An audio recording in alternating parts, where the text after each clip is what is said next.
Hi, this is Phil, and I'm here to tell you all about the Capes and Lunatics Patreon. Don't miss out on our comic book creator interviews, including our monthly Chichester chats with comic book legend D.G. Chichester, superhero movie brackets in our search for the worst comic book movie of all time, and many, many more specials, all completely uncensored. Access starts for $3 a month, full video when you pledge $5 a month. Check out the link in our show notes or go to patreon.com/CapesandLunatics. Hope to see you there. This is Luca Perich, and you're listening to the Capes and Lunatics podcast. I love Ben Reilly. That's right, kids. You know what that means. It's another Scarlet Spider week. You know what that means. Only one more week till the return of Lilith Hellfire. Your vacation. Welcome back to another week of this, the Ultimate Spider-Cast. I am Phil. Like I said, it's a Scarlet Spider week, so got a bunch of Australians. We got Dave from the Signal of Doom. Hello, listeners. It's a pleasure to be back discussing our favourite Ben Reilly and Kaine. And the man, the myth, the high priest of some crazy religion down there. It is Ray. Hey, hello everybody. Can't wait to talk about Ben Reilly yet again. I'm back for redemption, Phil. Redemption. Everyone's getting redeemed this issue, or this arc at the end of it. Ray, I want to say, I was thinking today, looking at your podcast schedule, you're like Jerry Lewis late in the telethon. You know, the tie's down a little bit. You've been going for 13 hours straight. You're raising money for the kids. And, I mean, Ray's done about 4 shows today, Phil, and he's just capping off his day with this. You know, like, it's amazing. Hey, lady! Hey, lady. Hey, man, I did 4 yesterday. Jesus. Yeah, well, the two of you, I don't know how you do it. I do 1 show a week, and I'm exhausted. and I do this, which I love doing, and I'm like, I don't know how anyone does anything extra. I give everything to Signal, and what you have now is a husk. An undead husk. But your show, Dave, goes beyond 3 hours. Wow. So that's like 3 shows in. You know, so well, we have a lot to discuss, man. You know, and I tend to rant. And that takes I'm just time. saying, we could probably cut it down. Really, if we had a good editor, you could probably trim it. But I don't want to trim it. I want to. I'm saying me and Ray are doing the same. We just cut it up in the hour shows. Pats on back all round, everyone. Yeah, you know, everyone's doing a great job. Content is out there. Phil, you are a machine.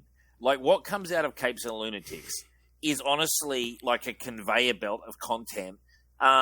These people who listen should be contributing to your Patreon because you work at it like a full-time. Do you have another job? I do have a full-time job. Yes. I've been watching recently the Sarah Connor Chronicles, and great show. I question if Phil might be a Terminator. You know, just unstoppable. Well, you know what? Not that good looking. For Signal, we had Chuck Dixon on, and I hypothesized that Chuck may clone himself to get the sheer amount of content. Maybe there's a few Phils in that basement with the comics. Maybe there's a few Phils. And you know, Phil there 1, 2, 3, 4, 5. Chuck Dixon has a huge body of work, but again, I talked to JMD Mateus yesterday. Look at that man's resume, man. You go online, you just scroll. Oh yeah, and he's lovely. And a lovely guy as well. Lovely guy, JM as well. And he has a new Kickstarter coming out soon. He's putting out 4 number 1s. Wow. 4 issues. Yeah. He's a workhorse as well. Oh, yeah. It's two very different individuals, but both highly talented and highly productive. Fantastic. Yeah. DeMatteis, clone 1, 2, and 3. Love him. And which Phil clone was talking to JM DeMatteis? We don't know. 1, 2, or 3. Phil 3 talking to JM2? Or what was it? Who are we talking to now, Phil? Is this Phil Prime? Or is it Phil Omega? We are Prime. Aussie Phil. Aussie Phil. Oh, that's right. That's right. That's right. How's it going, mate? I thought you said that, Phil. I was like, "Oh, that's pretty good." that was my Dave, impression. So wait a second. So Dave was telling us he has a mystery guest coming up soon. Yes. So fresh off the heels of the Chuck Dixon interview, we have a mystery guest coming very early October, and I'm running. I hesitate to call it a competition because there is no prize, but it's a guessing game. And it is Guess the Guest, and the clue I have given is he is a classic Superman writer is the first clue. Now, you two guys, knowledgeable as you are, and I mean, Ray does Last Sons of Krypton, so... He should know! He's got them all on speed dial, we know that. If anyone wants to, if you want to, ask a question or something to narrow it down, but he's a classic Superman writer, and he's alive, so it's not like Joe Siegel and Joe Schuster. I was about someone to say who's Joe living. Schuster, Yeah, Schuster. he's, Okay. Before or after Crisis on Infinite Earths? Before. Right up to. Oh. Right oh. up to. Long running, and right up to Crisis. Yeah. And Phil, I know this, so that's why I'm staying quiet. Oh, that's right, you do know it. Yeah, I do know well, it. you're the only man in the So world Phil, who you're does the know only it. one. Yeah. Oh. Not Hugh Jackman, okay? Yeah, it's not Hugh. We're still in talks. We're still in talks Oh, with yeah, Hugh. yeah. But I don't believe he wrote Superman, as far as I'm aware. Before you said Superman writer, I was like, son of a bitch, he got Larry Hama. Hey, still fishing in that pond. He's cast a line out for that one. We're deep in the jungles of Nam with Larry right now, and we're gonna get him out. Oh yeah, he's got G.I. Joe 300 coming up. Yeah, no, he does. He's a very moly. busy man, and we'd love to have him. We give him a lot of publicity though, so he almost doesn't need to appear. So any questions, Phil? You're a Superman guy, aren't you? Yeah. I'm probably more after Crisis, but I'm trying. This is a classic guy. He did a lot of Superman, like I not think just Phil like will one or get. two I issues. think Phil will get it, but it is an obscure one, Phil. That's all. I think He will. is. Yeah, he is obscure. He's alive though, Ray. You whereas would a lot know of these guys have died. You know what I mean? Hope he's And it's alive. not that cuts something it we've had down. before. That culls Not the something we've list. had before. Yeah. Okay. It's not like Kurt Swan or something, we is don't- it? Kurt Swan? He's passed. Kurt Is Swan, he love passed? to have him, but I think he may be long dead. Yeah. We'd be communing with the afterlife to get Kurt Swan. We don't need to sit here all night, but I want to just tease the listeners. There is a massive Superman writer guest coming on. Actually, during last show, I accidentally revealed it, then I had to edit it out. So it's just my own. I got so carried away with my hyping that I actually revealed it and ruined my own competition, and so I had to then Cutting edit it room, out. because on the cutting room floor there. Yeah, it was on the cutting room floor. Yeah. I'll tell you offline, Phil. Okay. Yeah. Oh my god, I saw the best meme yesterday because you were joking right before we jumped on. You said, "Oh, it's Bendis, it's Bendis." Yeah. I saw this meme yesterday. It's Wong from She-Hulk, and he said something like, I said, did you hear I said Bendis run in quotes? And yes, it's I saw like, that. Yeah, and it's like, wait, why? Why in quotes? Because Bendis's runs don't run; they suck. Yeah. Good one. Love it. And so little happens in a Bendis run as well. Mm-hmm. Like, it's just like, did anything happen? Let's try it. Yeah, no, I should give a clue. It's not Bendis.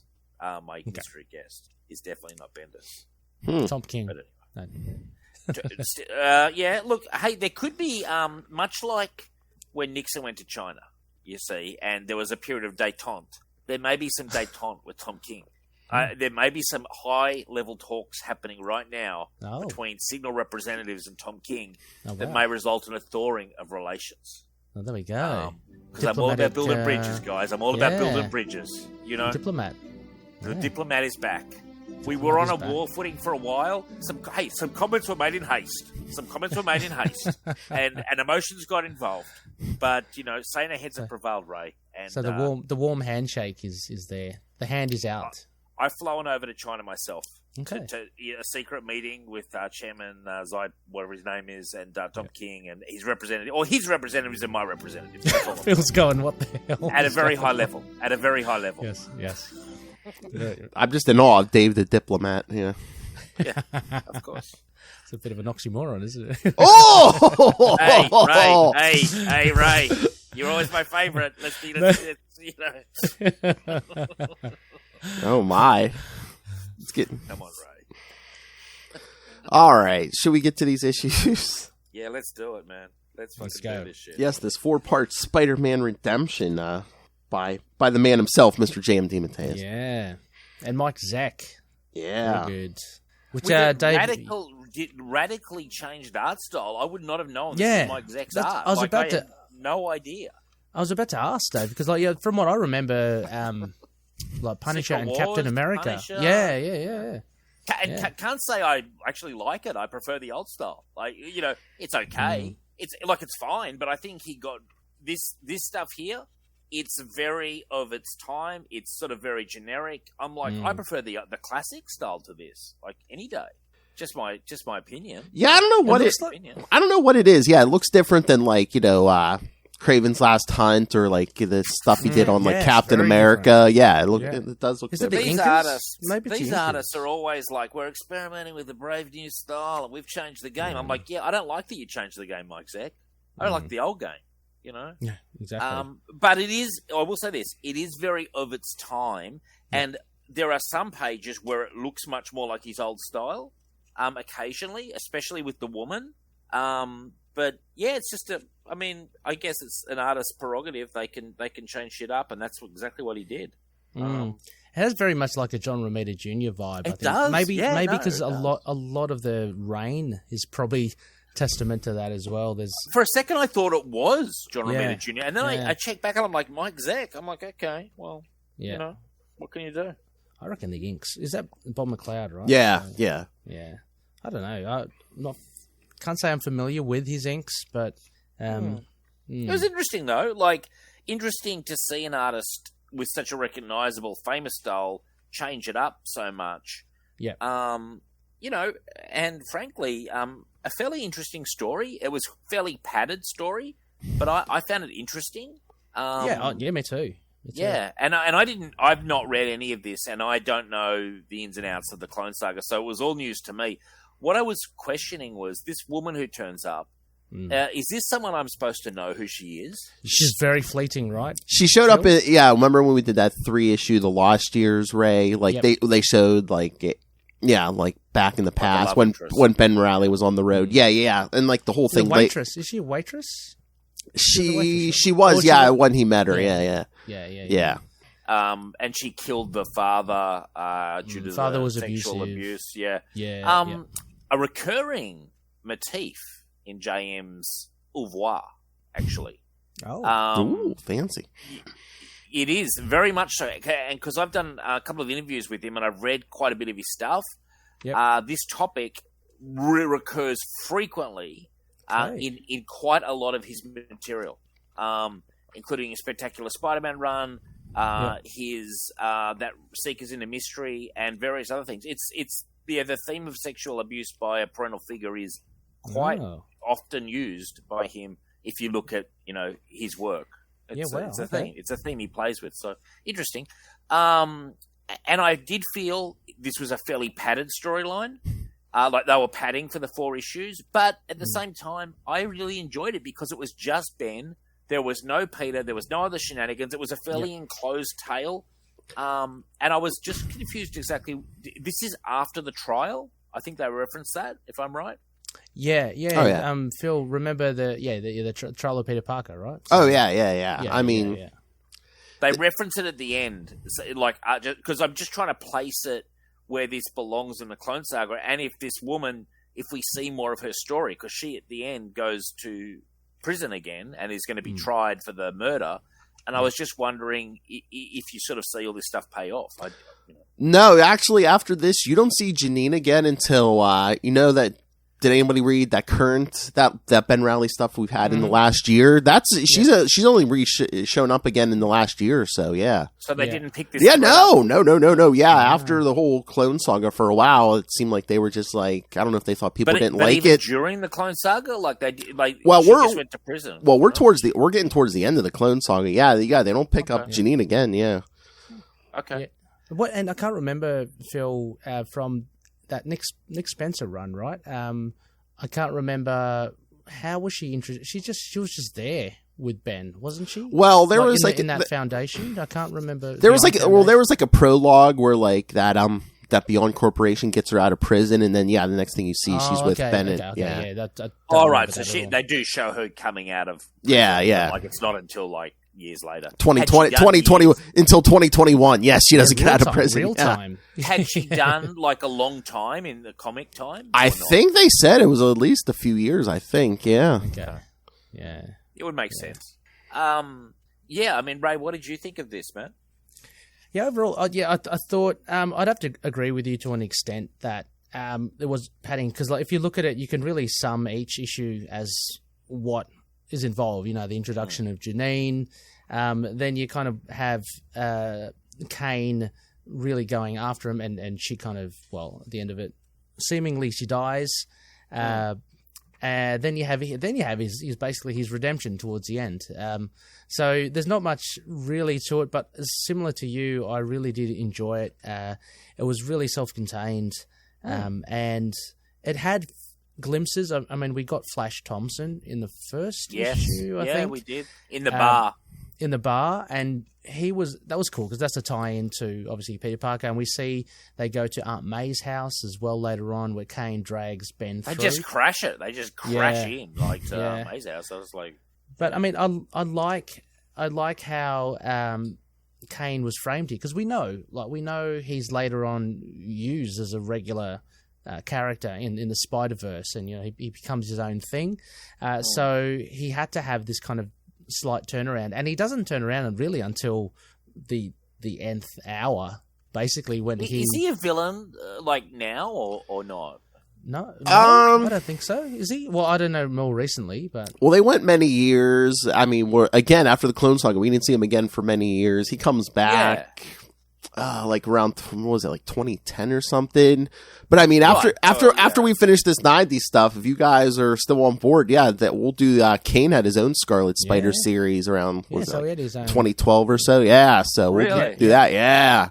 And then he featured in the Peter David Scarlet Spider when Ben Reilly was Scarlet Spider. And we'll get Vegas. there. Yeah, so, you know what? I actually read some of that, and that's what I'm remembering. I just am always confused by Kaine because I hadn't read the Clone Saga, and I thought he was just another clone. I didn't realize he was so evil. And then I'm reading this, and I'm like, wow, he's like super evil. Even his redemption here, I'm like, he blew the thing up and could have killed multiple. Like, he's very easily forgiven, Kaine. I'm like, why is this guy forgiven so much, like by everybody? Yeah, it's weird because he tries to save the people. Like it's a really stupid. But plan after he blows it up, like it's a really stupid plan. He blows up the building and then kind of thinks, oh crap, I don't want to kill anyone else. I just want to kill the three of us. Yeah, including myself. And then he saves Ben and saving. Janine, And it's like, what was the point of this whole thing? Well, I think in that instance, like you see what J.M. DeMatteis is doing. There was a huge speech by Ben, and I think that was meant to turn him around. Yeah, that little bit I thought maybe could have been expanded a bit more, because it did seem a bit quick how he turned around. Because like for 3 or 4 issues, he'd been. But I can see what J.M. DeMatteis was trying to do. Just you had Ben literally begging him, oh please. My only thing is, and this is coming from someone who only has read this Kaine and like little bits. He seems like the kind of guy. He's villain. Oh no! At the last second, I changed my mind. Villain. Oh, then suddenly I changed my mind. Like it's like at the 11th hour, he sort of has second thoughts about his villainous plans, and it's like I'm like, his redemption to me was a bit hollow, whereas I thought her storyline was actually really interesting.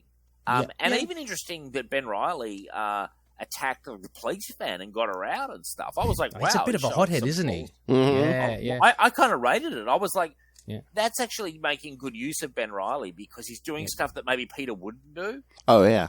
Oh yeah, he's been like pushed to the edge so much that he's like a ticking time bomb.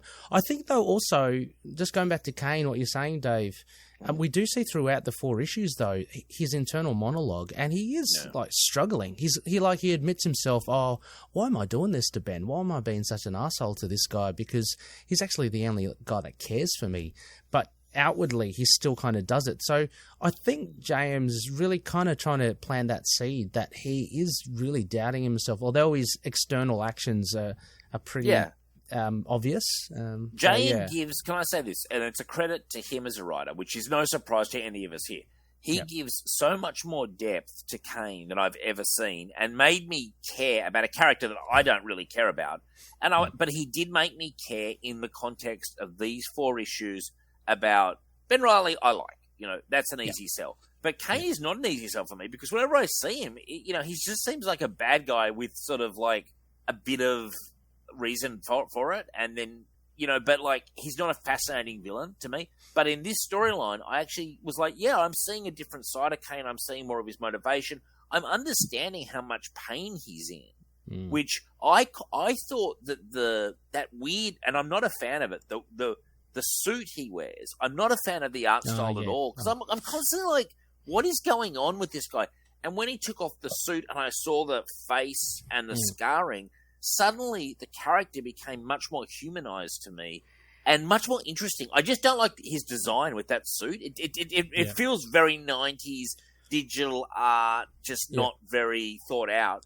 When I saw the scars and he was in the mirror, suddenly I was like, this is a guy I'm starting to understand as a character, which I think is a credit to James DeMatteis, who knows what he's doing, I would say as well, Phil, I know, would you agree for Dave that, I'm not sure, Dave, like Phil mentioned it, The Lost Years, and that was done by James DeMatteis as well, wasn't it? Yeah. I think that, I don't know if this was like a response to, I don't know when they canceled it and I don't know if it's when they thought, oh yeah, we're going to go back to Peter Parker eventually anyway, but supposedly they were supposed to do like an ongoing like Lost Years thing where like they would show you, month to month to month, all the different stuff Ben Reilly was doing when he was on the road, that 5 years and stuff. The 5 years span. Which is an interesting idea, But I mean, I'd recommend it, Dave, because if you're, what you're saying about Kaine here, very much as well goes for the Lost Years. Those 4 issues, I think, which does show Kaine as well. You do see him as like sympathetic. Yeah, I thought it would have been in these trades, but maybe they aren't. I believe it might actually be in the Clone Saga trades, because they're the Ben Reilly ones we're onto now.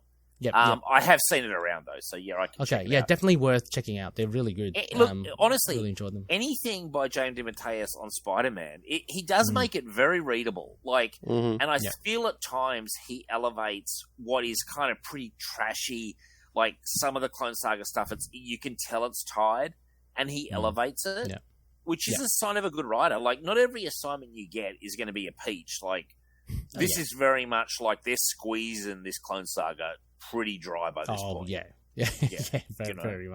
Very much so. But yeah, you're right. I think James, and just the nature of this mini, I think, because he's able to focus on Kaine. It's kind of like, let's just forget about all the other things, and I think that really helps the storytelling as well. But talk of the mystery man behind all this, or mystery woman that we don't even know who it is. Like, there's no, but it works because you don't actually worry about that. You're not focused on it.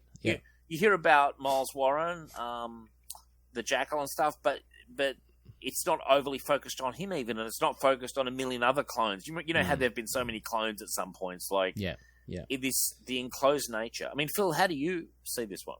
I mean, it's good, and again, I mean, J.M.D. Matteis is always good, and there's stuff in this he's going to pick up later because he'll write Spectacular Spider-Man after the Clone Saga. That whole Flash Thompson, drinking in a bar, he's almost blackout drunk. Yeah, J.M.D. Matteis gets back to that. We've all been there.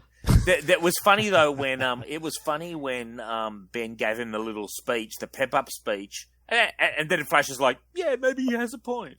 It would have been more funny if it was like really a drunken like moment of lucidity. Like that brief moment where I'm going to turn it all around, and then just collapse into the bar. I'm so drunk. He looks like Parker. I love how Parker with blonde tips. It's like the bad lighting and the point that he's 5 beers in helps him to not recognize the blatant resemblance. He's like Penny Parker, and he's like fully staring at him, like rambling, like Flash Thompson just rambling about his high school days to just strangers in bars. But no, I mean, I get Dave's whole point about, Kaine will seem to do bad stuff, then he pulls back. I mean, they never said it, but I almost kind of took too, like maybe his mind isn't in the right place either because his body is degenerating. Maybe it's like affecting his brain too, Oh, he's clearly unbalanced. Like, just think of it this way. If we, like, just fantasy, if we had that condition, if you're in that amount of pain all 24/7, all your life, you simply, if you weren't on like a massive amount of painkillers, you simply wouldn't be as coherent as your mind would suffer. You'd be in so much pain all the time.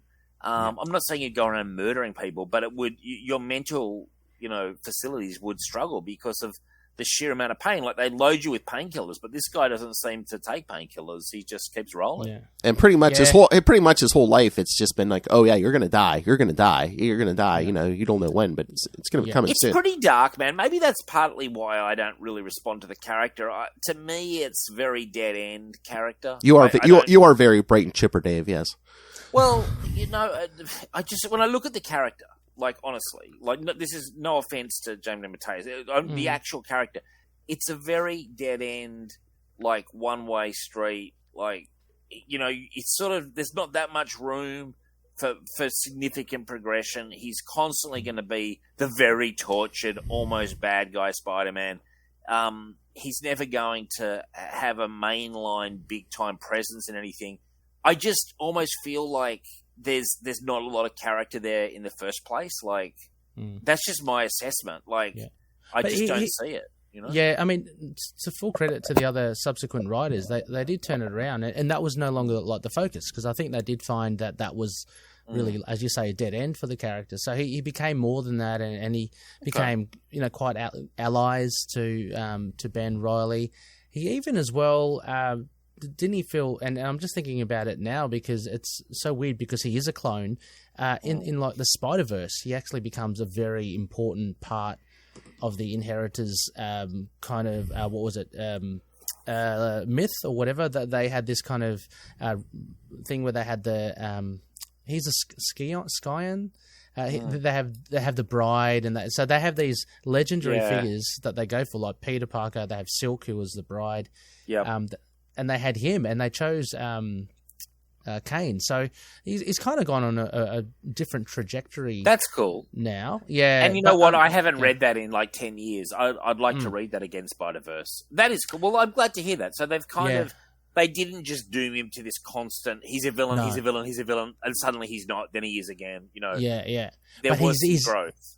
Yeah, and he now has that kind of fine line, which you get with a lot of cool superheroes, where he's there to do the deeds that other superheroes wouldn't. That's that kind of the dirty deeds kind of thing. Yeah, and I kind of like that bit of. I like that. Hey, I'm going to throw something out there. How good would he be in like a Thunderbolts or something? Yeah, because he's got the spider, familiarity kind of, but he's very much the broken, damaged clone who will go and do the dirty stuff.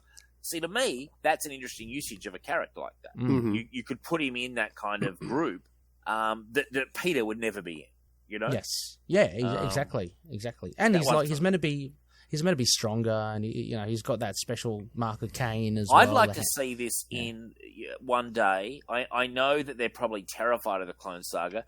But one day down the track, I'd love to see it in a movie, like a trilogy of movies. Oh, that'd be cool. Because just get elements of it. Yeah. Elements of it. Yeah, totally. Oh, yeah. And I think he could work really well there in a sort of confined storyline, much like this. I think you could do some really cool things with it. Yeah. Oh yeah, and once we get past this '90s stuff and.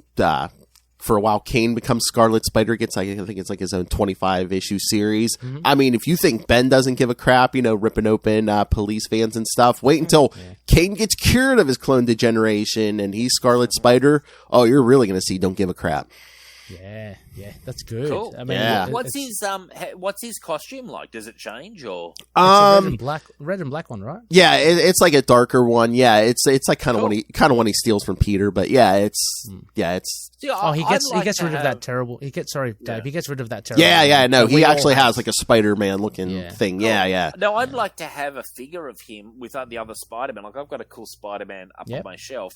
I wouldn't be adverse to having a Kaine of a good costume, like with that bulkier, almost Hulk-like, you know what I mean? Like compared to the other Spider-Man, he's so much more bulked up. Yeah. That'd be cool. I like Kaine. I mean, I like the whole kind of clone side of it. I like Ben Reilly, and I like Kaine as well. Like more than some of the other Spider people. So yeah, definitely like to see that.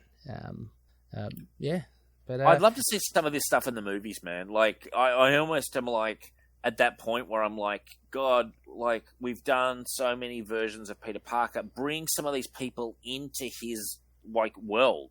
You know what I mean? Like, I'm not saying eliminate Peter Parker from the movies. I'm saying bring in some of the other Spider people to fight some of the other bad guys and build some complicated, cool stories. You could definitely do it. Like, I'm excited already by the Into the Spider-Verse number 2 or whatever, because that first one did it really well. Loved it.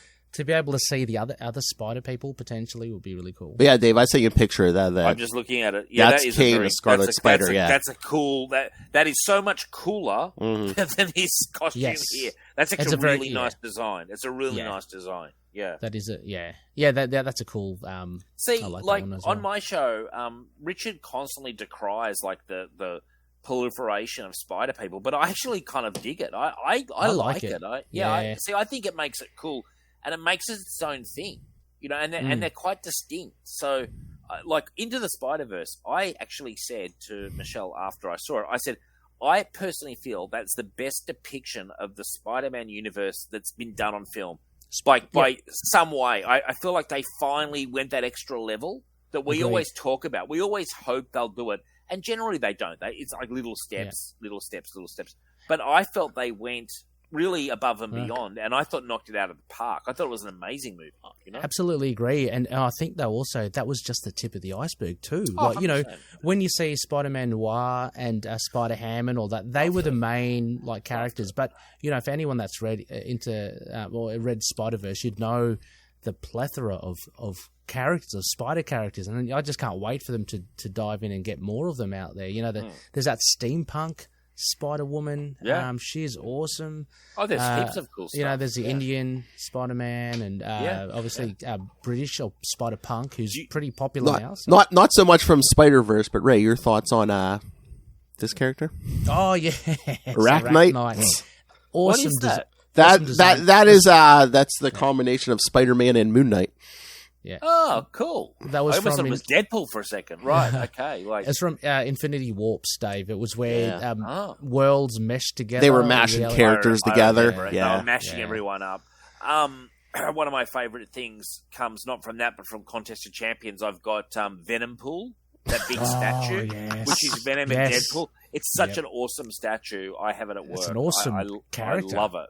Yeah, it's a great character. Should get a lot more play in the comics than it does. Has it ever been in the comics? Or he's in like almost not off panel, but he's got a very brief appearance in Contest of Champions. Okay. But what I'm saying is, there's no reason why that stuff shouldn't get more play sometimes. Oh, absolutely, and exactly similar to what we're saying over here as well. And just tracking it back to the redemption arc, I thought Janine's like the insertion of her and the retcon, basically of her, you know, having committed suicide and actually being taken by Kaine and blackmailed, really, just to go away. That was cool. Like, it was cool, but there was one very funny comment where there was obviously a bit of rewriting going on where they've gone, oh, but I found your body. And Kaine goes, oh, that was a genetic, or she says, that was a genetic construct. And I'm like, what? Yeah. Whipped it up in the lab or something? Well, that's what surprised me. Like the end of issue 1, or later we find out that was a genetic construct as well. It's like, how easy? Yeah, how easy is it to friggin' whip these things up? Was that a genetic construct, or was it just a mannequin with a mask on? It was something. It must have had something extra. I don't know if it looked like it was breathing or something, but yeah, because it was very convincing. I was like, because Ben said it was just convincing enough to fool him in the dark and stuff. Yeah, it that's right. Me. I was like, huh? It's a mannequin? Okay, I know. And then you kind of backtracking it. Oh, okay, so. He did the kind of a switcheroo while they were kind of in the confusion. Yeah. It was pretty good. It was, because I was originally tracking back going, hang, what? He spent the last few weeks with like a robot, but it's like it was only in that instance. Don't act like you're above it, Ray. he goes in to kiss her, and she's like fully like freaking out. That was electric. This is getting kind of like sick. I also liked, and I actually think this is a really cool element of this storyline. They brought up that Kaine and Ben Reilly kind of had a sort of psychic bond. It was mentioned a couple of times, like they could feel what the other person was feeling. Do you remember? Oh yeah, they were saying that they were Siamese twins by soul, something like that. Yeah, it was bizarre, but like I was like, like, I just thought it was a cool idea. You know, like it kind of, you know. Yeah, I think that touched, for me, in my headcanon, that kind of touches, because they're both clones and there's some weirdo connection between, you know, the shared DNA and all that. But that was pretty cool. Well, I mean, it builds a link between them. And I think, and the whole shared DNA too, I think it's like, oh yeah, well, Kaine doesn't set off my spider sense and stuff, you know. Yeah, I remember that, but then I think it's so weird because Ben Reilly, or I don't know whether it was writing or not, but he gets a spider sense happening and he immediately turns to Janine. Remember, goes, oh, that's got to be Kaine. Let's get out of here. But it turns out to be the police. Yeah. But he must have forgotten at that stage that his spider sense doesn't. The flaw. Yeah, he forgot. Yeah, exactly. Yeah. They run down and it's the cops, and I was just like, Jesus. I was like, this would never happen to Peter. You know, but Ben Reilly just staggers out like. Oh, and he's lucky he wasn't shot by the cops because he attacked them. And again, I'd like to call out as well just how, you know, grassroots Ben Reilly is, which is really cool. Like, he again covets the fact, well, Flash says it, he covets the fact that Peter's a grade A photographer with a model for a wife. This is Flash talking, but you really can see the parallels with Ben. And then there's that flashback with Janine, and Ben's, what is it? He's trying to sell septic systems. I mean, this is really... Funny. You know, someone who's got an unglamorous job. He's really just, you know. Yeah. Well, again, he was traveling. They were traveling the country. He's basically, he basically has like fake credentials because, you know, because he wasn't born a regular human being. Yeah. So, that whole scene, it's like he jumps out of the shower. She's like, oh, you're not going to work yet. Yeah, that's right. I know. Good. Let me have my way with you. It would have been funny if he'd gone, I can make it fast. I can still make work. You know? It doesn't even take a long time. Exactly. Well, they're really into each other, which makes the inevitable ending all the more harder to bear. Like, and she does the right thing, you know, and so does Kaine. Like, surrenders, so that's, you know. I know everyone except Ben Reilly's turning himself in by the end of this story. Yeah. I mean, I'm going to play devil's advocate here. You know what? I don't need my heroes to always come crawling to the cops. I mean, if she'd kept on the run and he put her on a train, I would have just been fine. You know, I'm watching tonight a little show called The Fugitive. One of my favorite all-time shows, and that guy stays on the run to prove his innocence. Well, doesn't Ben? You know, doesn't Ben? He wants to, like, and it's Janine who goes, "No, I've got to do the right thing." Like, Ben's keen. He told her, he's like, we can leave right now. He's like, we can leave New York, we can leave the country. I don't, you know. Yeah, he's a desperate turns man. out she was wrong. She followed his, you know. Oh, you're going to get free. Well, it turns out she did like 25 years in, real time in jail. Hard time. So maybe she should have run. Yeah, you know. Yeah, that's true. I know. Jail years. I'm always like, can they not prove that the father abused her or what? You know, did no one believe her? I know. It's kind of almost like a given that she's going to be. Oh, well, she did kill him, so that's grounds for something. But like, people have gotten off. People have gotten off in real life from stuff like that. Like, I know of. I'm talking like I know the guy. No, I saw on the internet. There's a famous thing in the States where I know what you're talking about. I know exactly what you're going to talk about. Yeah. Let me say. So basically, his son was abused and I think killed Ray. And anyway, no. The son's alive. Oh, son's alive. Okay. Yeah, and then the perp is like walking along, and suddenly the father pops out from around a corner and just puts one in the back of the head and kills him. And this was on TV. Yeah, it was live on TV. Yeah. Because it was like the perp walk, and he just blew the guy's head off, and he was found not guilty, just due to emotional, stuff, because his son had been sexually abused by this guy. So there's precedent, as far as I'm concerned, for vigilante action on these scumbags. You know, I saw that same story, Dave, and that was just amazing because it had the video footage of the guy. And he was obviously very pissed off, as you would be. Because I watch it every night, Ray. For a bit of street justice. My friend. Yeah, I think it was the son's sporting coach or something. He was a coach or something. I think he was a judo or karate coach, and he was a scumbag, and he's dead now, and good. But my point is, people have gotten off of this kind of stuff. So I think Phil's right in saying that, like, Janine had cause. Just get Jen Walters or Matt Murdock to represent you, and And if that doesn't work, then street justice via Daredevil, Punisher. Punisher. But again, I think it was also just the thing of, she went to prison, but then, for a few years Ben Reilly was dead, so we kind of just probably forgot about Janine. I forgot about her, man. She's a minor character. Like, we're talking about it. It's probably the first time she's been talked about in like 20 years. You're not wrong. You're probably not wrong. Yeah. Like, no one's buying the action figures of poor Janine, the sexually abused, like, murderess. They call them peg warmers. Those Peg action warmers. figures that just stay on the shelf. Can't you and they imagine don't little get Janine sold. behind the jail bars, like looking out with a little face, like little. I was gonna say, what kind of Australian slang is this? She's warming No. Ben's peg. What? No. I've only picked it up from online, and I think it was from the US. Peg warmers for action figure collectors. Yeah, Toys that don't sell, basically. They don't shift. Yeah, they stay on the pegs. All those Eternals figures that are still on the shelf. Okay. Yeah. Exactly, man. Exactly that kind of shit. Yeah. But So what did you guys think of, like, except for like issue 1 he was, and then the very last page of issue 4, the rest of the miniseries, he wasn't in costume for the majority Didn't of mind this. that at all. series. Didn't No? mind that at all.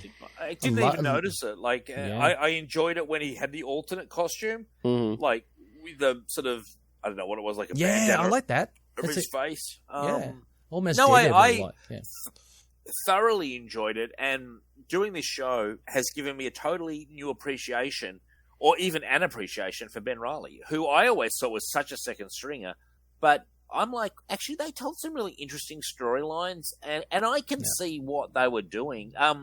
I constantly keep thinking, I know it has a bad reputation, but so much of the Clone Saga has some really worthy storytelling in it, you know? Yeah. And this is a good example. I mean, look, James does not let the team down, and I certainly didn't mind. The fact that it wasn't all Spider-Man, it didn't hurt it at all. Yeah. You know? I know, I mean, like, there are a few, a shout out to the guys over at Werewolf by Night podcast. I know they're Ben Reilly fans as well, and there's a lot of sympathizers for Scarlet Spider. Yeah.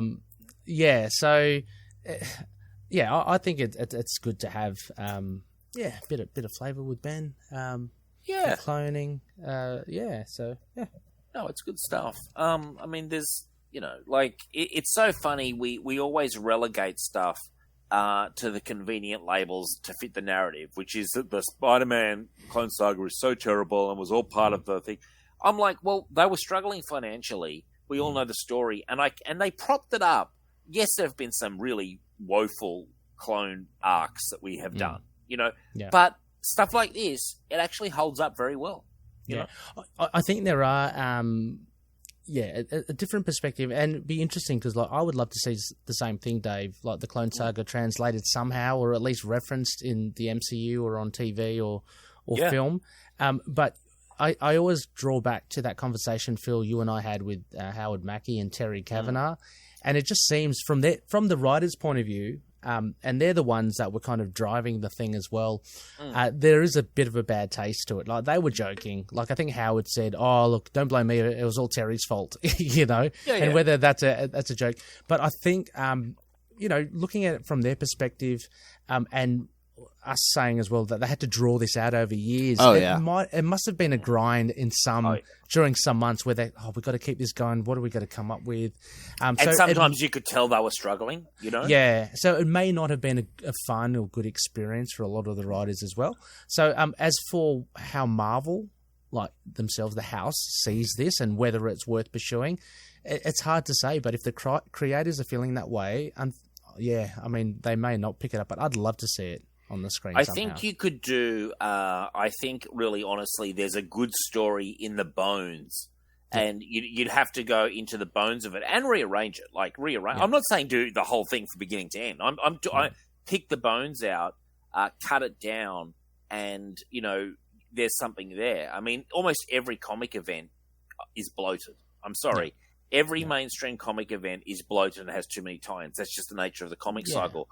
But when they do it in a movie, they're picking out what they feel are the best or most emotionally, resonant beats. You could do it. So, I mean... and I mean, also on that as well, like... And again, it's not the be-all... I don't want to make it sound like the be-all and end-all is, like, to get it translated onto film. Like, we all know, the three of us, we love our comics. And for me, that's a superior medium where it is. But what I do like sometimes with the MCU is that look at Civil War, where they just take the idea, and it's really nothing like the comics. So it's just they're just saying the bones and the essence the concept. of it. Captain America versus Iron Man. Like, when you break it down, that's it. And that's exactly what I'm talking about.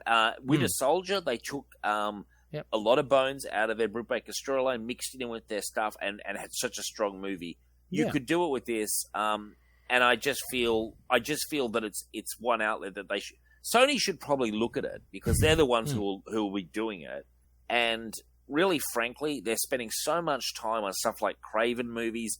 There's some other villain, some rapper I've never heard of there's a rapper who's got some character that I've never heard of. It's a very modern character who's getting a movie. El Muerto, someone like that.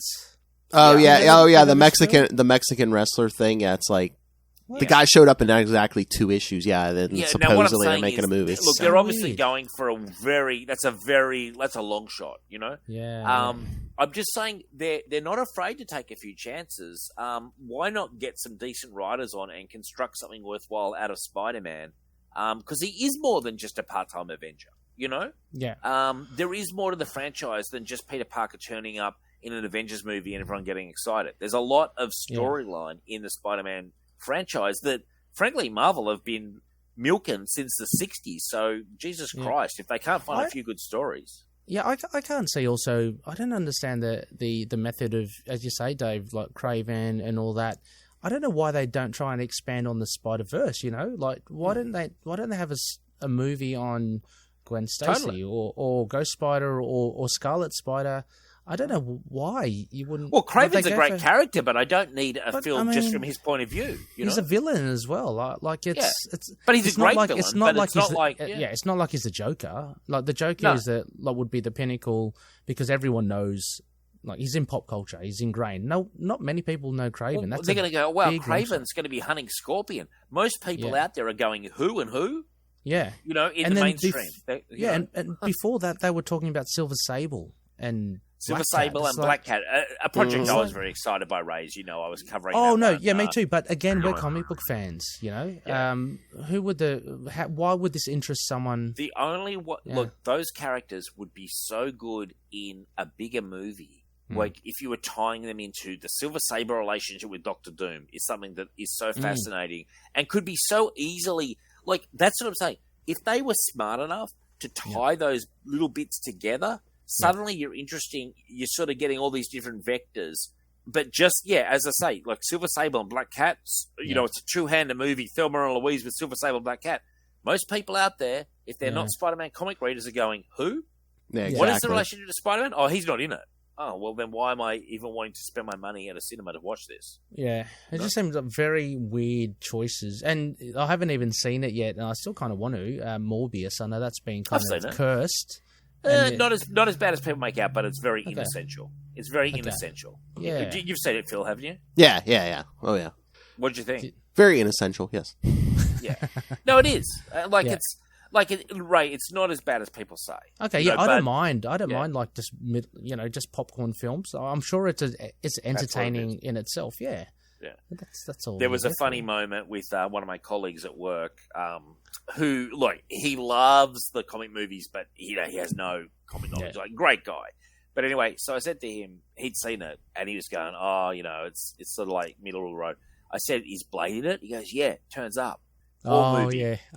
I'm waiting for Blade. All movie. I did it. Nothing in the cinema. Then I'm like, is it mid credits? Is it post credits? Or is my friend maybe wrong? Oh, that's annoying. That's annoying. Waited the whole time. Kept waiting for Blade, and I'm still waiting. Oh, that's terrible. That would put me off watching the film totally. Like you're expecting something. And frankly, it was just a case of a guy who just wasn't sure who it was who turns up at the end, and it's not Blade. Did you identify who he was meant to be? Like who this Blade do you want the spoiler? Was? It's not. Oh no. Okay, well, the person who turns up is a very well-known actor playing a character that has nothing to do with Blade. Is that Michael Keaton? Isn't it? Yes. Yeah. And I'm just like, how is anyone thinking this was Blade? I know. Especially that end credit. Yeah, why would you think that was Blade? But there you go. So I watched the whole thing. But as a film, I actually really have a soft spot for the two Venom movies. I actually quite like them. I'm not saying they're great movies, but I think they're popcorn fun. You know? Yep. Morbius is like a really inferior version of that. Oh, okay, cool. A really watered down version of those. Like, it's that kind of film, though. Yeah, they're just fun films. You know, they don't all have to be Tolstoy. You know what I mean? So it's totally. Well, and they're not as well. Like, you know, that's the thing. They're not. And Sony have really tried to make that film a hit. When the thing was coming out its Morbin time, they re-released it and it just bombed again. It's like, just because you're part of a meme doesn't mean people want to flock back to the cinema for your lackluster movie. Yeah, you know? yeah. So I mean, weird choices from Sony, but you know. At least we got Venom from it, so that's all I can say. And I mean, I hope that this Craven thing is actually good. Like, maybe it will be, you know? As much as I'm just not interested in it. Like, it's really weird. Yeah, it's a I weird... like Craven, so I'm hopeful, but I'm not. Like, I mean, I'll watch it. Don't worry, I'll watch it. Expectations are low, you know? Yeah. But mind you, while we're here, I want to get... Everyone here has now seen Thor: Love and Thunder. I want to get your honest... feedback. Phil, starting with you, what did you think of Thor: Love and Thunder? Again, just like these movies we're talking about. I mean, it was all right, but it was, you know, if you're looking for serious stuff, don't be going to that, you know. Yeah. Maybe a little too much humor. I mean, it was good, but it just maybe they could have toned down the humor a little bit. Yeah. Right. To be honest with you, I was like, everyone was saying how like bad it was, and the jokes, it was just the humor was just non-stop. So I was like preparing myself for a really, really terrible time, but I actually enjoyed it. It's not obviously it's not the best film and has massive problems. Oh please, that mid-credit scene redeemed it for him. Come on. Oh, that was oh my the god! icing on the cake. I wanted to spoil that so bad for Ray. I know, me too. Yeah, I was begging Ray to let me spoil that. He wouldn't play ball. I'm like, come on, Ray, it's been out 2 months. But I didn't like. I thought Russell Crowe was a joke. Like, in a bad sense. I think it was probably the worst Zeus. performance of anyone in the Marvel Cinematic Universe. But I love the action. I love the action. Like, the action was awesome. You know, visually it looked really good. It wasn't. I was expecting YTT to just like a joke literally every second. So it wasn't. Yeah, sorry. Like Joke Factory. Kind of thing. Yeah, Joke Factory. Because for me, Ragnarok was bordering on that anyway. I was like, there was a joke in that, you know, and he's a joke in Love and Thunder, which for any, I think, you know, passionate Thor fan would probably have some issues with. But I wasn't offended by the film. Let's just say that. What did you think, Dave? Like, I loved Thor Ragnarok. It's close to my favorite Marvel film. Mm-hmm. I was very, very disappointed by Love and Thunder. Look, it was fair enough. It was just so lightweight that I just thought, like, and Ragnarok was lightweight, but I felt it had a bit more going on. Mm-hmm. I'm gonna have to watch it again because I just was very disengaged. The whole time I was thinking, is this really it? Like, is this? It's just so, to me, very unambitious. It looked good, but I expect that they've got the money to do that. I honestly can barely remember the story. I thought that they made what was such a great story in the comics really thinned down, and Russell Crowe was embarrassing. He was embarrassing. Russell Crowe needs to take a look in the mirror and actually think about what he's doing with his career. Because he was a joke. But then again, also as well, how much of a fault is it Russell Crowe and how much is it Taika Waititi? Taika Waititi should never saying, direct another you've got to movie play again. this. Yeah, you got to play this for laughs, Russell. So, okay, and I'll put on a and Greek Russell Crowe accent. doesn't care. Russell Crowe famously doesn't give a shit about superhero movies, and he's interested in one thing: the paycheck. He gave a comedic performance. Look, he did what he was told. He gave a comedic, lightweight performance. That's fine, but the director is culpable there. I think so. And look, I'm not like I know people who are like, Richard, for example. Oh, Ragnarok's the worst because it plays it for laughs when it should be so deadly serious it's the end of the world. I'm like, I get it. Waititi plays it for laughs. But I felt this time a lot more humor than the Ragnarok. It wasn't that funny. It was chuckle hut, and I was disappointed. Now, that said, there were little... You know, I'm a Marvel fan. I like Chris Hemsworth. I like Thor. So I found ways to enjoy it, but Michelle was being driven crazy by those goats. Oh, really? The goats are screaming. Those goats got inside my brain, and I thought it would never end. But as far as I'm concerned, probably one of the poorest MCU movies, in my opinion, out of all of them. And I've liked plenty of them. And I thought this was, a fizzer, frankly. Okay. Disappointed. Personally. Yeah. Okay. Cool. I was just gonna leave it. I was gonna I say. mean, I was like, just, you know, no. Yeah. I was I'm gonna glad say you like. liked it though, Ray. Yeah. I mean, look, it's not in my top 5 or whatever. It's not in my top 10. But yeah. But I don't know. I just enjoyed it for what it was, and maybe I don't know because I watched it like I think a week before it was taken off the cinemas, so I watched it really late. If I'd been really stoned in the 90s and watched it, I probably would have enjoyed it because that lightweight storyline wouldn't have worried me. But I watched it. Yeah. I also watched it not in my normal comfort zone. We actually saw it at a drive-in thing for some reason. The show was she was so scared of the COVID and all that, so we had these we had free tickets or something, and so we went and saw it. So I didn't see it in my natural environment, which is either in the cinema, very cushy surroundings. How was the sound? Was it just it was the okay? radio? Like no, it was okay. Yeah, like but I do want to give it a second go at home, and I it's on Disney's, and I will watch it again. Like I didn't hate it. Like I'd give it. I think I'm being generous. I'd give it a 5 out of 10, and I'm being generous. Okay, I have a question. Okay, you said you went to the drive-in to see that, and Ray was asking you about the sound. Do you guys still have the speakers? Because I know on our drive-throughs we used to have like there was speakers sitting there you would put in your car. Now it's just you tune your radio to a certain station, and it comes through your thing. Look, I haven't been to a drive-in since the one time in the early 80s. This was my only experience of the drive-in. So it was like I said, it was a prize or something. So you drove in next to something, and the sound was great. Actually, the sound was fantastic because it was through the car, like proper stereo sound. Yeah. The screen was much more of a problem because I was like over there looking at what felt like a TV, over. It wasn't immersive, because it was at a distance, and I struggled with that because I'm spoiled. I'm spoiled by wanting to have a decent experience. Exactly. Yeah, but that said, it wasn't like I was watching the movie going, man, I wish I'd seen this on the big screen. I was watching this movie thinking, is this really it? Is this really it? Okay. Like, like Taika Waititi, you've been faded. Everyone's told you the world's greatest director. You've delivered a joke-filled, like depthless movie, and you're going to feel some heat.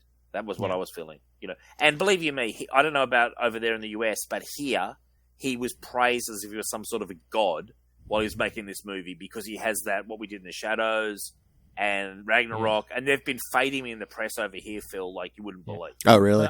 He's been shot down, right? I mean, I've seen a lot of reviews. But before this movie, it was a love-a-thon for several years with Waititi. Oh, because he's kind of like Kiwi, because he's I get it, but close to local. But frankly, what's left now is a reputation in ruins, as far as I'm concerned. Yeah.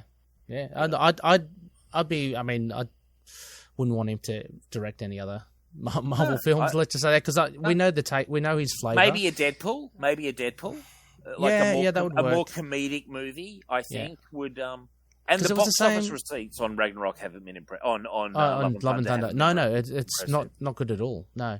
Yeah. It's the same thing I think with James Gunn, because I was massively underwhelmed, and it's one of my worst MCU films is Guardians 2. I really didn't. Totally agree. Didn't like that at all. I think Guardians 2 is better than this, but not much better. Oh, okay. I still hold Guardians 2 probably worse than this, but I don't know. I agree. It's not great. Yeah. And again, he was everyone, because they love Guardians 1. He was, people overpraise. It's like 10 out of 10. Oh, Alfred Hitchcock is fucking back. Quentin Tarantino, sit down, James Gunn. And then Guardians 2 came out, nothing but a style reheat of the first one. It's exactly. It gets tiresome when it's exactly the same. Not exactly the same, but just the same. Very close. That was that was almost carbon copy of the previous movie, and it's so funny to me that none of this seems to get picked up by the studios. Like no one's giving them notes because they're flying so high off their last hit. Like Taika Waititi had a free hand with Love and Thunder completely. Yeah. You could just tell. Look at the results. Frankly, they speak for themselves. So, that should be the quote: "A reputation in ruins." Stale reheat. I like that. Stale reheat. Yeah. Like we're not. It's very late night here on a Sunday night. I'm just firing shots from the hip now. I just don't care. Yeah, sorry, Phil. Ray's done 5 shows sidetracked. today, you know, and No, you no, look like you could do 5 more. No. We've sidetracked a little bit here. So Sorry, we have Phil. sidetracked slightly. Ray sitting there going, wait, what's why Love and Thunder again? Oh, Yeah. I'm keen to watch it again. But anyway, yeah. I am going to watch it again because I want to give it a home theater experience. Where Dave isn't staring with my glasses at a screen. Yeah, Felt like a million miles away. I thought it was like 1991 or something, and I was like watching it on like a small TV. Yeah. You know. Yeah. Visually, it was impressive. I will say that. Yeah. Visually looked. Dave wants to be in his element. Smoke the doobie. Maybe a little. There you go. I should get back into a bit of that. Maybe, you know, chat on a few edibles. So in a week or two, kids, when you see Dave on Facebook going, this movie's great. I don't know what I was talking about. I love this movie. Taika Waititi, give me more. I'm hungry.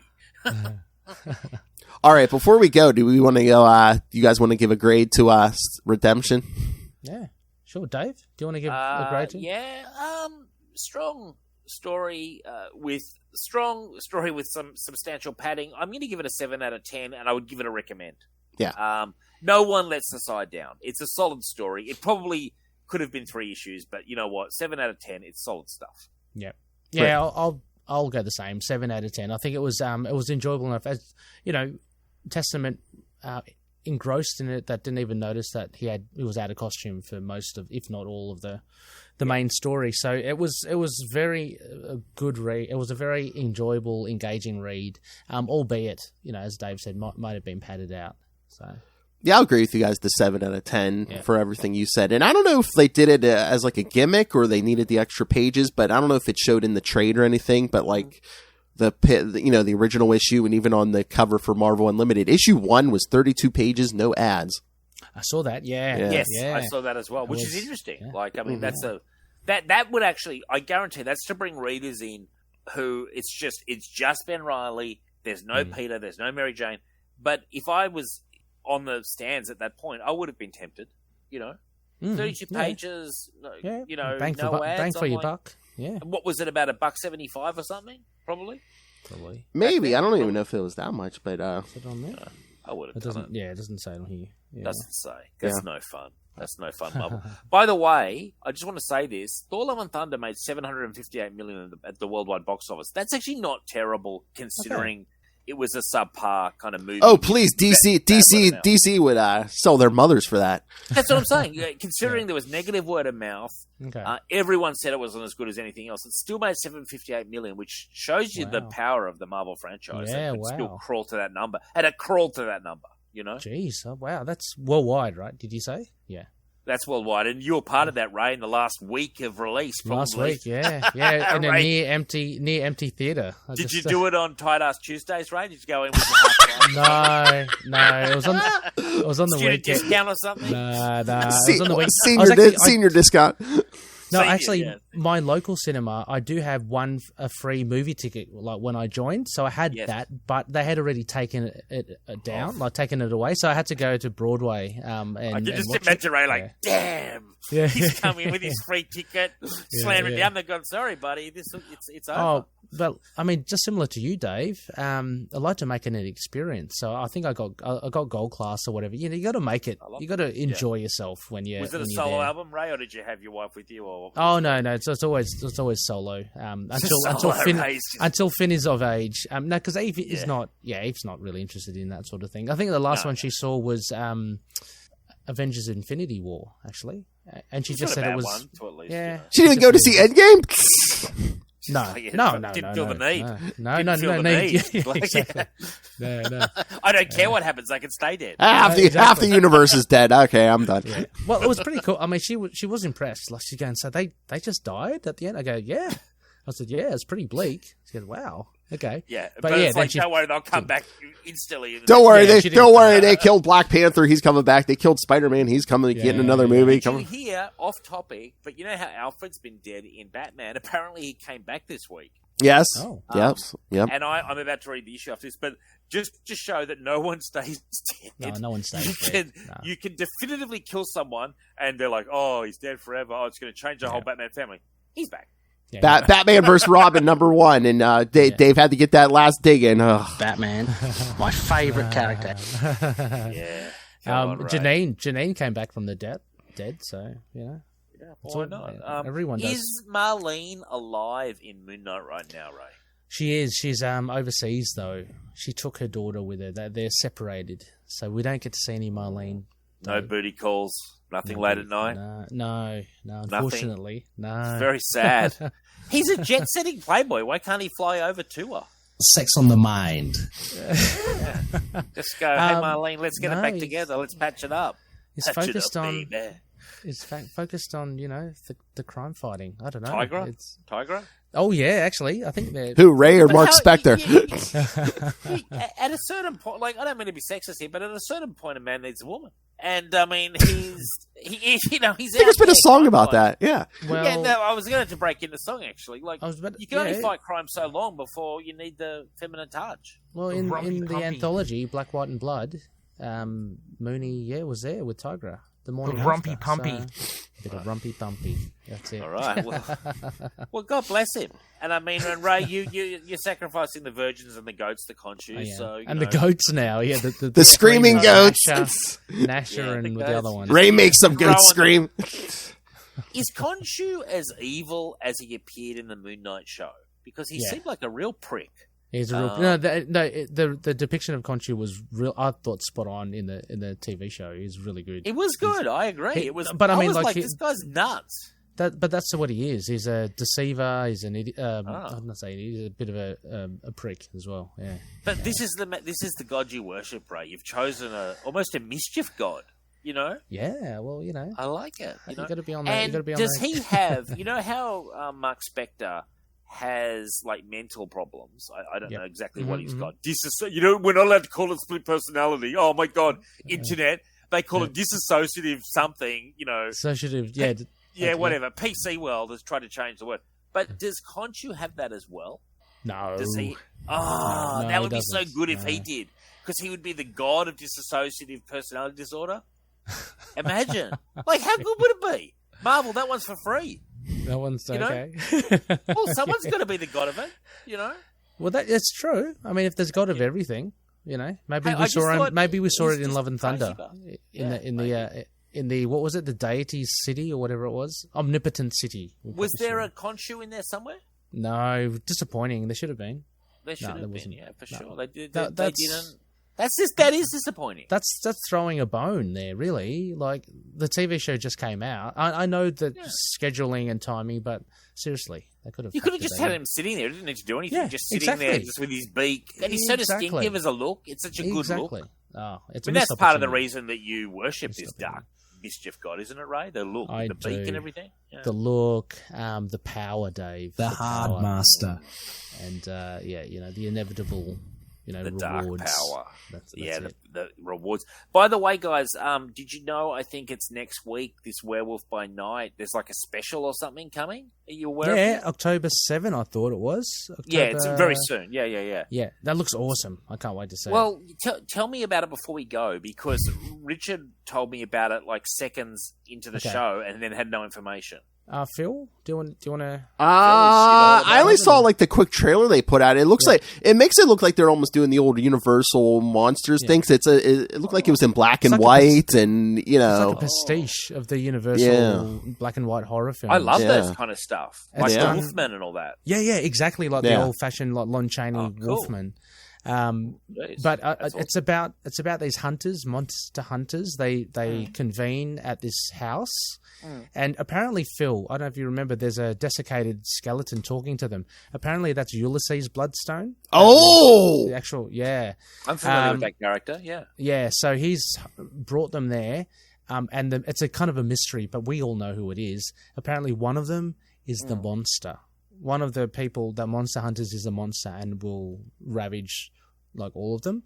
But we know Jack, and one of them is called Jack Russell. We all know who it is. So I don't. That's Werewolf by Night, yeah. Yeah. But, I think they'll make it a lot more smarter than that. They'll do some other stuff. But, yeah, so that's the premise. And it's just a movie, yeah? Like a special movie. I think it's a one-off. special, yeah. And Elsa Bloodstone's in it. I can't wait. She's I'm awesome. looking forward to this. Yeah, she's a I didn't granddaughter. know about this. I did not know that this was even a thing. And then I saw it the other day online. And I was excited to be alive. And it's quite graphic. In the trailer, Dave, the Werewolf by Night punches a hole through like a SWAT team guy, like a police guy. You see him punch his fist through the guy's stomach. It's what cool. I said on Signal? I said, how about if it had been Taboo, who's a massive Werewolf by Night fan, and I was claiming, I mean, I said he's a rapper. He could have acted this. They could have brought Taboo in, because recently they've done a Native American slant to it. Yeah. Gomez? Missed opportunity, Marvel. No, missed And opportunity. in the days of representation and diversity, this could have been an easy tick in the box. And Taboo, okay, he's a fading star, but he was somewhat of a star. Like, back in the day, he could bust out a few rhymes. Again, maybe all we got is a trailer, Dave. You don't know. Maybe that's a twist at the end. He pops in as another werewolf or something. You don't know. I'd love to see it. I'd love to see it, guys. That's all I can say. I'm excited to be alive. Yeah. All right. Before we go. All right. So, yes, kids, next time after you hear this episode, yes, Lilith Hellfire will be back from her big move. So, fantastic. Yes, the next 2 weeks we'll be doing, of course, it'll be October, so we'll be doing some Man-Wolfish episodes. Nice. Yes, in 1 week, Amazing Spider-Man 124 and 125. In 2 weeks, Amazing Spider-Man 189 and 190. And in October, we'll be bumping up the Scarlet Spider episode. So instead of the last week of the month, will be the third week of the month, boys. So we'll be covering Spider-Man Team Up number 4 and Spectacular Spider-Man 235 and 236. Because the last week of October will be episode 200. So, like I said, I'm hoping to get Lilith and you guys all on for Craven's Last Hunt. Oh, I'm available. I was going to mention, is Man-Wolf John Jameson? Yes. Right? Yes. Yeah. You like that one? I just put that in my back pocket, Ray. I just, went into the old files there. You whipped that one out. Yeah. That was a bit of a flex, to be honest. I knew the answer to that question. Yeah, he gets a stone from the moon. It grafts itself to him and turns him. Yeah. Pretty cool. Pretty damn cool, man. Like, excellent. And so 200 episodes. Wow. You've done well. Just Spider-Man, yes. Yeah. You've done about 2 million episodes of all I was going to say, that's what I was saying the Lilith one. I said, we should just number everything with the same number. I'm like, we'll be over 1,000. We're like, Ray, look at that. Ray, Yeah, over 1,000 easy. Yeah. All right. So, yes, kids. So, send your thoughts. Yeah, October's going to be howling. Email us, CapesandLunatics@gmail.com, or call the voicemail, 614-382-2737. That's 614-38-CAPES. And remember, you can find Ultimate Spider-Cast on Facebook, on Twitter. Find all the links to all the Marvel and DC shows we do. The YouTube channel. Everything we do, including our recent interview with Mr. JMD Mateus, is up on YouTube. So smash that subscribe button so you don't miss a second of it. Smash it! And, of course, the Patreon. Again, listen to this, Dave. He's a smart man. He says you should be subscribing to the Patreon. Because, again, we're paying for this ourselves. $3 to $5, though, gets you early access to creator interviews, including the monthly Chichester Chats. I got the good mic out for you guys. And superhero movie brackets, because Lilith loves my pain. Yes, we will find the worst superhero movie of all time, because she's making us watch all these horrible movies. So what's the latest one that you're choosing between? Well, for the September, at the end of this month, we'll be doing the Phantom versus the Spirit. The Spirit's far worse. Far worse. I actually like the Phantom. Spirit's actually one of the worst movies I've ever seen. Like, that could I'll say this now. That's a dark horse to actually win the whole thing, because that is a terrible movie. That's one of the worst movies ever. Can't beat Spawn, Dave. Can't beat Spawn. Hey, Ray, I prefer Spawn any day of the week to the. Have you seen The Spirit? No, I haven't seen The Spirit. Oh, The Spirit's terrible, man. Is it? Spirit's terrible. God. Yeah, really bad film. If it's worse than Spawn, then my God. Oh, hey, the October, it's going to be Spawn versus Meteor Man. Yes. I have not even seen Meteor Man. So it's from the late 90s. It's from the early 90s, and the special effects show that. I liked Spawn when I saw it in cinemas, but that was a long, long time ago. 1997, yeah. But it's dated. Like, the CGI is absolutely awful.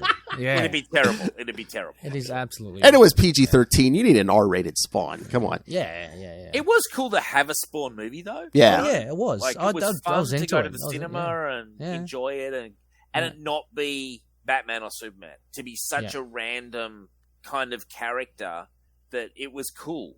But he was on the wave. Like Spawn He was was. like He was. great. I was like, I remember just being on that hype train as well, and You would have been Loved it. suckling at the teat of Tom I- McFarlane. I- I can just imagine. I was. You probably put a couple of his kids through college, Ray. Back in the 90s. Exactly.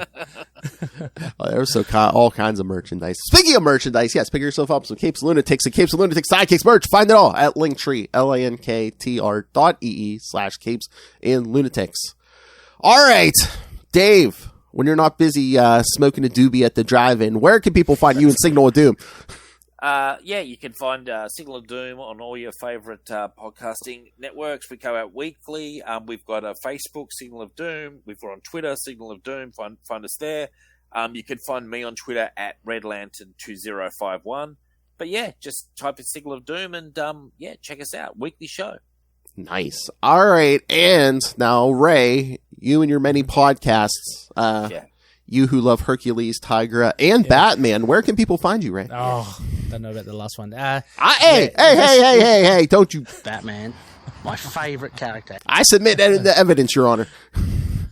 That wasn't me. This is my voice. Into the Dark Knight, all to do with Batman. Just you can easily catch me on Twitter at RayRayPod, REY Pod. That's probably the best way. It has links to all the other shows, to Into the Night, Moon Knight podcast, To Know Her Is to Fear Her, Spider-Woman podcast, Last Sons of Krypton, the Superman podcast. On this one, of course, I love this show. This is so much fun talking to you guys. And Predator and Prey, as well as a Yaucha podcast. Another podcast, Ray. Really? That's what I said. He always says he's busy until you throw one out he really loves, and he's like, "Oh, okay, I guess I'll do one more." I tried to get him on Signal this week, and it was impossible. You got to pick the right character or right the property. You got me with Wonder Man, Phil. Yeah. Oh yeah. The 2-part Wonder Man special we did this month. Yes. Yeah. Ray Pod. Just catch me there. Go ahead, throw it in. That's it.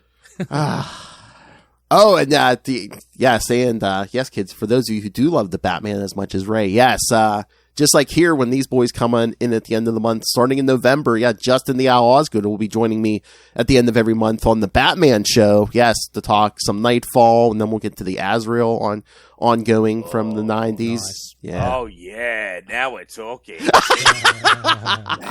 That's my era. Wow, I've woken up. Yeah. Cock-a-doodle-doo. I love Nightfall, man. It's the greatest. Cock-a-doodle-doo. Got some new Justin drops, Ray. Oh, that's a good one. My favorite biscuit. Oh. Namor, I guess. Oh, Ray, we found out Ray's favorite gentleman here. Okay. There's 8 people in the world who want to listen to that, Ray. What the Namor podcast? Come on. Lilith Hellfire, Justin. Yeah. Actually, Ray, I'm going to say something now, and don't be offended. I see the guy they're playing, Namor. I see a resemblance when I'm looking at you in this lighting. I'm like, because they've kind of gone the kind of different route, and maybe, Ray, you could back up, be like a stunt guy, you know. I'm covering the ears for a reason here, Dave. Yeah, don't want to give away the game. The point is, put some wings on the feet. You know what I'm saying? You spoiled his Halloween costume. How dare you? Oh, yeah. I don't want to go. You don't want to see me in the Namor costume, don't worry. The Namor just strip right down, Ray. Well, right down the briefs almost. That's about it. I do everyone a favour and not do that. The one thing I like about Namor is that he has gone all the way with Sue Storm. He doesn't care. He doesn't respect wedding rings or anything. He just goes for it constantly. He's a prince. He's a prince. He's knocking on that door more times than Reed Richards has any idea about. It's all I'll say. Give her the old trident, huh, Dave? All right. Thank you, everyone, for... I don't know what this was, but thank you for joining us. Yeah. Again, 1 week, Lilith returns. We're going to talk some Man-Wolf for 2 weeks. Then 3 weeks back here for Scarlet Spider. And then in 1 month, episode 200. Hopefully everyone under one roof for Kraven's Last Hunt. But until then, swing on back. Thwip, thwip, thwip.